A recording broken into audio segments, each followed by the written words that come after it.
Good morning, everyone, and welcome back to what will be one of our last podcast series covering Race 2020 extensively. And it's great to have you all back again. It's day 5. It's the last day of this 5-day mega event. It's been an absolute roller coaster. I'm sure all of the content team here that can totally attest to that, and it's been an incredible journey so far. Just before I sort of flag off to the rest of the team to give us the updates, I just want to take a quick moment to give you a glimpse into how this event has really been for the last 5 days. We've been working round the clock for more than 1.5 months to put this all together, and it's really paid off. We've had a total of 76,786 registered users. We've had 73,000 plus people that are registered and are logged in from all across India to attend this event. International attendees are 3,315 and from 145 participating countries. It's a worthwhile effort. So I think, hats off to the entire team. And I think it's a bittersweet moment today. It's the last day. And I think on one hand, I think we're all kind of relieved. At the same time, I think, we're also going to really miss getting together like this and doing this session. So good morning, everyone. Thanks, for joining in again for this session. And good morning, Jibu. How's it going? So before I start, we will be doing one more of this because who is going to cover today's sessions? Yes. We have to do that tomorrow, right? Yeah, of course. So this is not the last, but I said one of the last. Yes, okay. And I want to introduce Parul to everyone. Parul has been attending all these sessions, and she is a contributor to India AI. She has a very interesting career from a banker to a writer to, she is my go-to person when I need something related to credit score, AI, all those things, because she's the expert in those things. So good to have you, Parul, for today. Yeah, let's start with Nivedita because she has a 10:30 session to join. Okay, Nivedita, how was your day 4? It was good. So I attended a session which marked the importance of partnerships between various stakeholders to make AI accessible to all.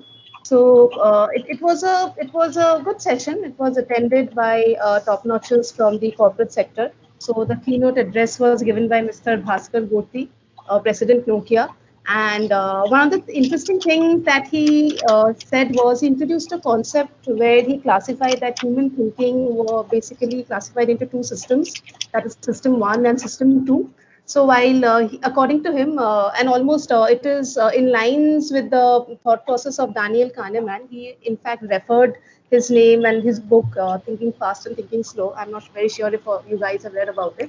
Thinking Fast and Slow, yes, big fan of Daniel Kahneman here. I just started reading that. Really It's good a brilliant book. Yeah. So much of his this system 1 and system 2, this thought process is based on his book only. He said that system 1, which is more unconscious, fast, automatic, but is more prone to error, and system 2, which is much more conscious, deliberate, slow, but very reliable.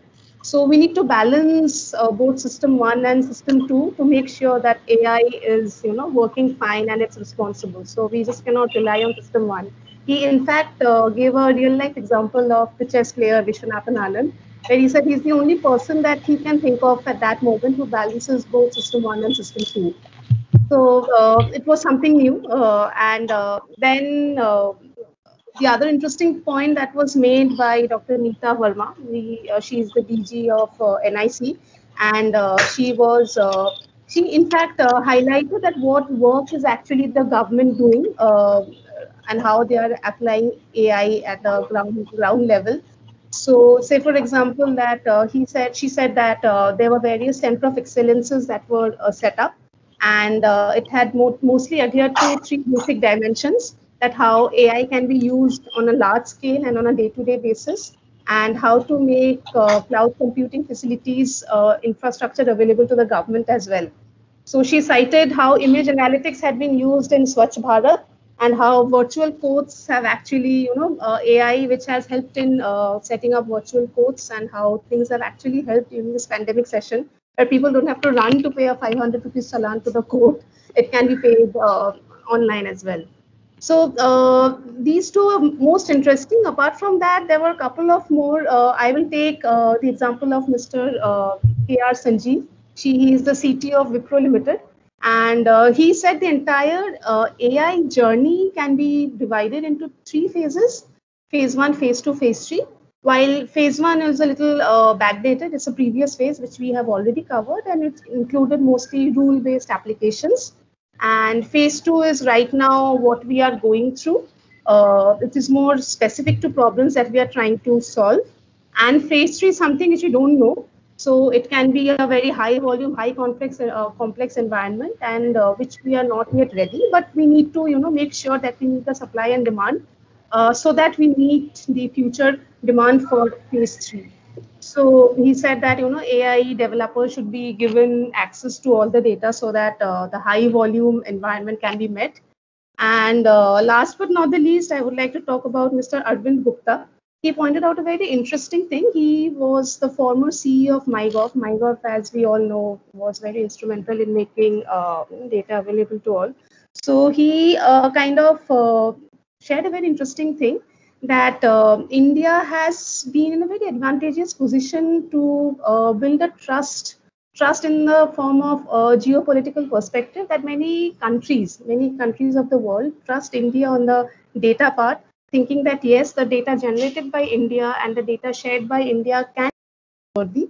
So that's an advantageous position that India has. And he thinks that given this advantageous position, India should be able to take a leap forward when it comes to applying AI at all levels. So these are the mostly brief takeaways, important takeaways, which I thought should be shared with you guys. What is your 10:30 today? What are you looking forward to?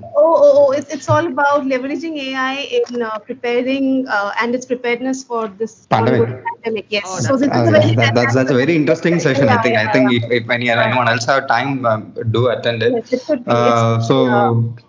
But I like the few things, what Sanjeev mentioned, right? This phase 1, phase 2 of AI, because one thing that makes me really frustrated when you have conversations, people don't have the idea of AI as a whole, right? I mean, everything is a learning opportunity, right? When you speak with people like Gargi B. Dasgupta of IBM, or some veteran in the industry, they seem to start talking about AI from expert systems and rule-based things, right? But then there's a whole hype-based crowd out there. For them, AI is just machine learning, deep learning, right? For them, nothing else exists in the world. And right now, going forward, there have been many research happening on how you will link up both the systems, right? Like neurosymbolism and because the problem with deep learning based systems is they are very data hungry. And feeding this data, this is resource intensity, but then again you have to acknowledge that the current change or AI revolution, as we may call, happened because of deep learning, right? Yann LeCun, Ayosha Bengio, and Geoffrey Hinton, their contribution, right? So it's quite interesting, and I like that he mentioned. I like that somebody mentioned that Daniel Kahneman. Do you know Daniel Kahneman is the only psychologist to ever win a Nobel Prize? Yes. Yes. So he and Amos Tversky, they created something called behavioral economics, right? Yes. So he was a psychologist by the trade, but he got a Nobel for economics. Incredible mind. So thank you, Nivedita. So how is what was your sessions? I think you had 2 sessions yesterday, Sora. Today? Yesterday. No, one session. I had an infrastructure session. So it was a lot of ideas, of course, got repeated. Things like volume, data volume, the importance of quality of data, and labeling the data, and computing power. So one of the speakers said that it's been around for 50 odd years. But how is it that today, it's taken this shape? So primarily it's because of the application. So 50 years back, it was mostly about research. It was restricted to the research labs in the terms of Minsky.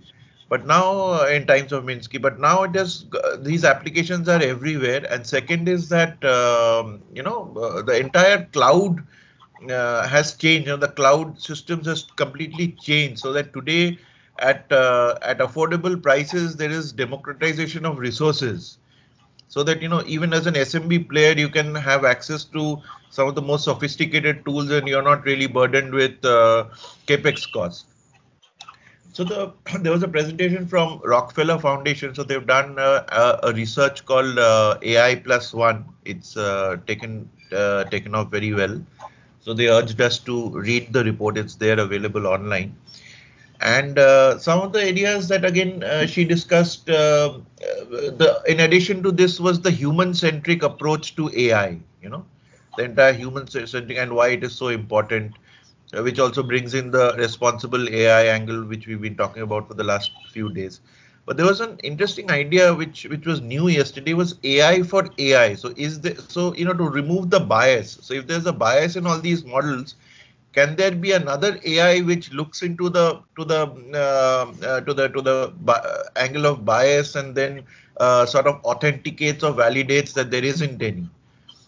So that's an interesting idea which came about. And then they went around the panel. They went around and asked people in the room about what is it that they mean by AI infrastructure. So one of the gentlemen from Germany, Mr.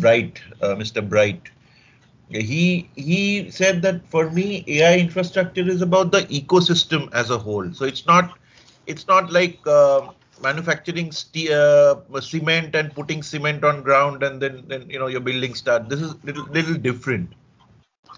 And he said that when you talk about ecosystem, that first thing that comes to your mind is the Bay Area or the Shenzhen Valley, but those sort of models may not. So it happened in their time and place. It may not be so easy to, or it may be even impossible to build those structures today in any other part of the world.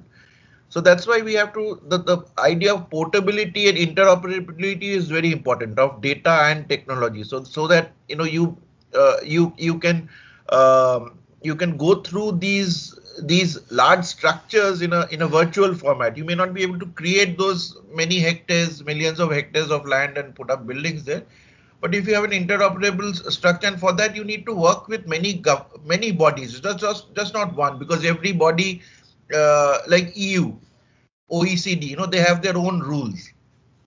And the question is that there has to be an AI strategy which is common to EU. Otherwise, you're basically doing a business, or if you're interacting with these EU countries, there are 27 countries. There can't be 27 different set of strategies. If that is the case, then you're missing out a large part of the action. You're just slowing things down.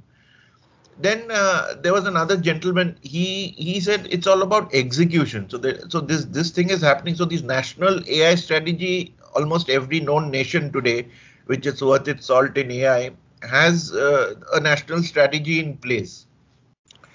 But it's all about the execution. If you're not able to move very quickly from proof of concept to scalable models, then you're going to lose out big time. It's the countries which will be able to execute will stand out vis-a-vis the others. And there are a lot of countries which are actually doing great work and keeping quiet about it. They aren't necessarily going about advertising their achievements. So that was an important thought. Then there was a gentleman, a professor from IIT Madras, I think, Dr. Moona. So he said, for me, infrastructure is all about education.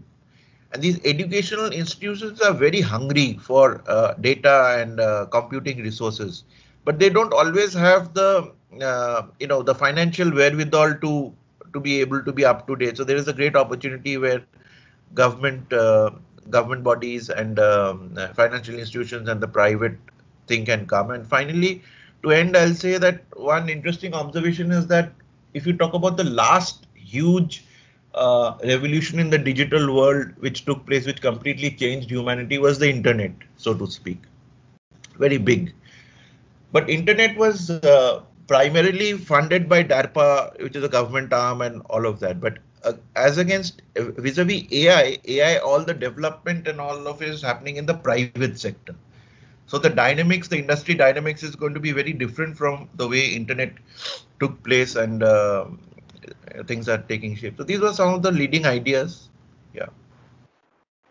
I think you guys can you guys hear me? My neighborhood kids making noise in the morning. I don't know. I can hear them. Okay. So how was Sindhuja? How was your day 4? Pretty good. I actually quite like the fireside chat that I witnessed between Rekha Menon, who's the senior managing director for India for Accenture, and Abhishek Singh, of course, who's the CEO, president of NEGD, and CEO of MyGov. So what was the main topic that they really spoke about was essentially building and making AI responsible by design, and I think that therein sort of lies the entire challenge. I think this last few days we've seen and witnessed and heard so many conversations about how AI can really benefit and improve the livelihoods and of so many different people and can really positively impact different sectors. But I think finally all of that is a moot point if you are not really able to drive a responsible thinking, feeling, and ethical machine right from the very genesis of it. And I think that's where the challenge is going to be, and I think that's where the next leg of AI is really going to move. So that's what they essentially talked about, and I quite liked a couple of points that were made by Abhishek Singh. In fact, one of the things he brought about was the whole, the whole gender bias and the whole aspect of equality, and why there are certain biases that work and why they don't. And I don't know if anybody noticed this. I know I didn't, I'll admit, but he said, for instance, why does it have to be that conversational AI assistants always have the name of a lady? So he said, we made a gender neutral move by calling their conversational platform of MyGov Sathi. It's MyGov Sathi. It's gender neutral. It's neither male nor female. It's not. The whole idea is to not perpetuate the bias any further. I mean, if you really pay close attention and, to most of these conversational AI assistants, especially in the retail side, because generally sales people are women, now the virtual assistant is also considered or given the name of a woman. So he said, these are the small, minute things which are so important because they sort of reinforce the bias very unconsciously. And that's a lot more damaging in the long run because you don't even realize you're doing it. And I think that's way harder to address. So I think these small things, when it comes to actually implementing design-specific elements, really thinking from the basics and working in tandem with the tech developers in the community out there is going to make all the difference. And I've always argued, I've always had this, point of view, ask anybody who knows me, who I talk about tech with, that policy is always going to be a few paces behind technology. Technology is outpacing regulation, and it's going to be that way because that's just how fast tech is, and that's just how versatile and agile it is. But if that is the case, and if that continues, especially in the field of AI, then we're only constantly going to be changing things. I mean, every time you build something, you're going to go back a few steps and see how better it can be done. So you're not really going to make a lot of headway. I think what will change with AI, is that while AI is being groomed and being developed and being pushed for bigger sectors and for mass implementation in areas like healthcare and agri and education, it has to simultaneously, go through these iterations and changes and go through a lot of, critical analysis by different sets of people, not just the developers, but policymakers, decision makers in the government, academicians, everyone has to have a say, and that's how you're literally going to, pull it all together. It's like they say it takes a village to raise a child. It's a very similar analogy, I'd imagine, with AI, and I think that's what came through in yesterday's conversation. Very interesting insights. Even though it was just half an hour, it was a very packed and extremely concise session, which had a lot of great takeaways, in my opinion. So anyway, what about you, Sabiksha? Well, I had a very interesting session called Future of Work, and we had a big panel, so I have a few things to share with you. We started with Mr. Michel from the World Bank Group, who actually highlighted the good, the bad, and the ugly of AI. And he said that in order to prevent the ugly, we need to make complementary investments in areas such as data privacy laws, so as to make sure that we're protecting the people and not the jobs, which was a main highlight of his speech. He's speaking of countries such as India. He shared how the informal sector still dominates, and how in the last 50 years we haven't been able to really shift it to most of the people to the formal sector. So it would now be pointless to try and do that, and rather protect them where they are. And if we fail to do that, digitization could really entrench inequalities. We had Dr. Karl from University of Oxford, who said that resistance to technology has been a historical norm. He gave an example of lamplighters from New York, whose job traditionally was to light street lights. in the evenings, and how all of them staged major protests when we had electrification. So, This is but similar to the what elevator operator strike also. I think we discussed that in the podcast, right? When elevators came, it had an Yeah, we did. operators, and then they thought they are indispensable because auto already developed automated systems.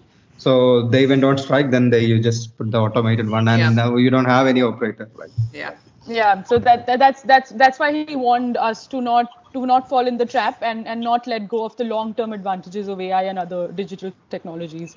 We had Mr. Sridhar Vembu from Zoho, who had a very interesting I think opinion as well. Samisha was looking forward to She hearing was waiting Sridhar for that Babu session, yeah. for all Because he always speaks something totally different from his opinions are revolutionary. He was again joining in from a village, and he Yep. says that coronavirus is over in the villages. We're over it. We're over the pandemic, and and he gave a very interesting example. He says that the human capacity to invent jobs is infinite.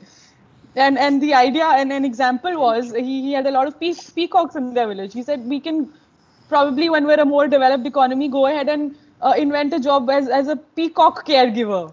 So there can never be any dearth of jobs, and that humans are more likely to wipe them out of the planet due to their own stupid actions rather than some robot coming in and doing so by taking their. Definitely. In Totally his recommend opinion, Sapiens by Yuval Noah Harari. That's all you need to know. Don't blame the machines. yeah. Yeah, So in his totally. opinion, it's a question of distribution of resources rather than anything else. I think that's where the biggest question also gonna come, right? With regarding to AI, the gap, the income gap, the inequality increasing, those things are a big question. I think that's something we need to address down the line, probably. Yeah, and Miss Aneja from Tandem again had an interesting comment there, where she said that most of these jobs which are getting automated are entry-level jobs, and women, in fact, are more susceptible to the disruption because they tend to occupy most of those entry-level positions. So, as the only woman on the panel, she thought that was she had to make that point. And I think we had one or two more interesting. Okay, we had Mr. Prashant Pathak from Ekagrita, who actually went on to say that data is not the new oil because data is fungible, it can be reused, and its transportation cost is very low. So. Oh, that's correct. I That's think correct. I don't agree with the data is a new oil. he quashed Data the is data in the end. Yes. So yeah, I think that was about it. We had Mr. Rajiv Malhotra, I think the final panelist, who again seemed a little bit concerned about the displacement of jobs, because he says that even though we like to believe that new jobs would be created, but all of that would not necessarily happen in the same geography or even in the same generation. So, for example, if people lose jobs in one part of the world, the newer jobs that are created may be in another part of the world or for another generation, because the mid-career professionals may not be able to reskill as quickly to be able to take up the new jobs that are being created. So I think some very interesting insights pertaining to the future of work and and how jobs will be replaced and people will be. I think one of the examples I keep often people mentions to me when you talk about job replacement is the ATMs, right? When ATMs came, computers came, the bank, there were a whole we had that in the backlash, system. and many of the cashiers' job were became obsolete. But then you need a whole different batch of securities, ATM operators, programmers, right? All the new version of jobs were created. So coming to Parul, are you still there? Yeah. I am totally there listening to you all. Yeah. Okay, so what was your takeaway from day 4 of RISE 2020? Yeah. So I attended this session on ethical designing, right? Yes. So what I basically loved about it was that first of all, it was very nicely moderated, and secondly, we were touching on the aspects at a very very ground level, where people are not talking and they're not getting scared of what these people are talking about. So when we are talking about softer aspects like ethics and all. So what they actually were talking about, the best part that I loved was by I think Miss K, She is from, I think, The World Economic Forum. Yeah. Yeah, So Kate what First she Butterfly. said was, she was the first one who talked about how we must, just include children in all, in bringing AI, teaching them at early stage. So while we're talking about coding and all, but talking about the softer aspects, which might entice them a lot, they might be very excited in learning robotics and things like that, because that's when we are building their ethical thinking, their capabilities. And unless we change this scenario amongst everybody, it's not going to give us that kind of perspective that a kid who's thinking in those lines since very beginning is going to change the game for us. And I remember Mr. Shami, he quoted a Satyajit Ray movie where there is a robot there, and then that robot is watching Mahabharata with him. And then he says, why is this blue colored guy asking one guy to kill his brothers only? So that's how they said that ethics vary so much from one person to other, So how do you actually decide what is right and what is wrong? So that was one thing that I believe should be thought about. It's such a huge discussion over there. What is ethical for you might not be ethical for me. So secondly, again, the keynote speaker, Mr. Jassim, he talked about Bahrain and India can do wonders when it comes to ethics. Why he said that was because he said the kind of ethics we guys have been following blindly for so long, it's time to revamp them and start thinking on those lines, keeping the basics still intact. So that was great. Again, everybody shared their scenarios and their some anecdote where they realized some sort of bias happening, and they very beautifully correlated bias and ethics. So if you have ethical systems in place, I think bias wouldn't be an issue anyway. So the problem with ethical system is, like you said, ethics is very subjective, right? I mean, the Western, for example, when you use the trolley problem or something like that, an experiment, all the Western culture often, too much rooted in something like individualism, right? When it comes to Eastern cultures, it's mostly rooted in collectivism. So that itself, that's a huge gap, right? So those ideas are there. So it's something, and what I personally feel, I mean, even people like Emmanuel Goffey, with whom I had a very I work at the AI Ethics Institute in Sciences Po Paris. Yeah. So a conversation I had few weeks back, we were discussing is the current norms of ethics which you are applying to AI. It's all are based on Western norms, right? Exactly. Western, but it's time you have to consult global the Eastern. vision. The Eastern or African or whatever the other forms of ethics. So that's it's an interesting conversation, I feel, right? Yeah. They said you have to make the whole world your stakeholder. You have to get everybody on board. Every female who has a very different perspective should be there. Every male who has a different perspective on the same thing has to be on board. Everybody has to think on those lines. Plus, a very beautiful takeaway was that everybody said you have to set if you're calling AI to be making this whole world better, the stakeholders or the people involved have to raise their own values, their own standards to the next level. That is when you can have that transparency that we're all talking about. Implementing that would be possible only then. So this was a pretty softer discussion, but I loved the way it was moderated and the way everybody came up with their own pieces and examples. Wonderful. Yeah. Anyway, that's good. So looking forward to the final day of Race 2020. I think there is an incredible closing ceremony. Wala Afshar is going to be speaking among many other very reputed personalities. So so it's nice catching up with you all, Sidhuja. Yeah, absolutely. I think a lot of good sessions coming up today. Let's just make the most of it. It's our last day, and I think we'll have one more, final roundup of all of the updates coming to you very soon. Hopefully tomorrow, even though it's a weekend, but we'll give you everything and make sure that you have everything that you need in terms of information, updates, analysis from Race 2020. Thank you so much for joining us. Have a great day, and see you all very soon.